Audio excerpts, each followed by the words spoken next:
Je croyais que plus je gagnais de l'expérience avec le Seigneur, moins il m'est pardonné. Et devenir chrétienne, ça voulait tout simplement dire que être parfaite. Mais non, c'est faux parce que David, il dit, Dieu, il connaît plus que nous. Dieu, il connaît les jours de notre naissance, il connaît les jours de notre mort. Avant qu'on vienne même sur la terre, Dieu, il sait. Sur son livre, il est inscrit tous les jours qui nous sont destinés. C'est David qui l'a dit, en psaume 139, qui est devant moi là, je vais lire. Mon corps n'était point caché à partir du 15, mon corps n'était point caché devant toi lorsque j'ai été fait dans un lieu secret, tissé dans les profondeurs de la terre.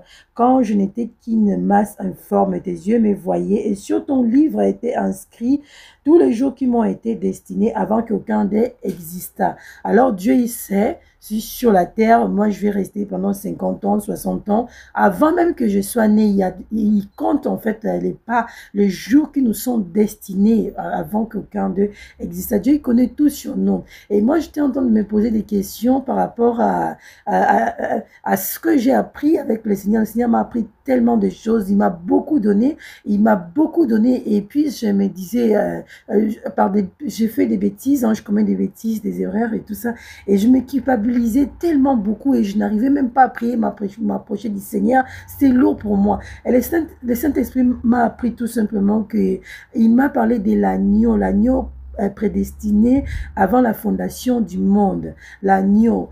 En fait, j'ai compris avec Adam et Ève, Dieu, il savait qu'ils allaient tomber, Dieu, il savait qu'ils allaient désobéir. Il les a donné tout dans le jardin d'Éden, il les a placés, il les a dit qu'ils ne touchent pas à l'arbre. Et puis, Dieu, il savait qu'ils allaient les faire. Dieu, en fait, il respecte notre libre arbitre. Alors, il ne faut pas te mettre dans un état de condamnation, car Christ a payé pour toi, il est mort pour toi à la croix.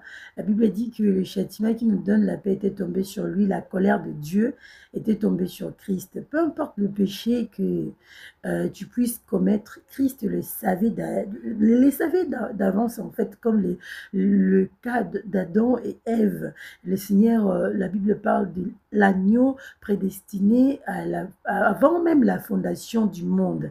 En fait, Christ nous pardonne. La Bible dit, si nous confessons nos péchés, il est juste et fidèle pour nous les pardonner et nous purifier. En fait, le Seigneur veut que nous puissions vraiment confesser. Si tu confesses, il pardonne. Tu dis, Seigneur, j'ai volé, j'ai fait ceci, pardonne-moi. Donc, viens avec un cœur sincère. Le Seigneur, il connaît tout sur toi de toute façon. Il ne faut pas se mettre dans un état de condamnation que, non, je n'ai pas péché une fois ou deux fois, mais c'est plusieurs fois. Ce que j'aime bien avec Christ, il est un exemple parfait. Quand il apprend à Pierre de pardonner 70 fois x 7, lui-même, je pense qu'il le fait, ou je suis sûre et certaine qu'il le fait plus que ça, parce qu'il est tellement patient envers nous. Il n'aime pas qu'on se vautre dans le péché, parce qu'il nous a purifiés. Et les seigneurs ou les mondes spirituels connaissent vraiment la puissance de ce que le Seigneur a fait. Donc, il faut demander l'aide du Seigneur pour vaincre ces péchés-là, pour sortir de cette situation-là. Ne pas se vautrer dans le péché, ne pas vivre dans le péché, car les péchés ont des conséquences. Si tu commets des péchés, le Seigneur te pardonne. Sache-les que les conséquences seront là.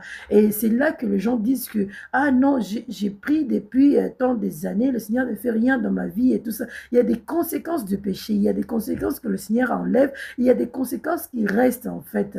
Et il faut faire attention, demander vraiment l'aide du Seigneur, l'aide du Saint-Esprit pour ne pas vautrer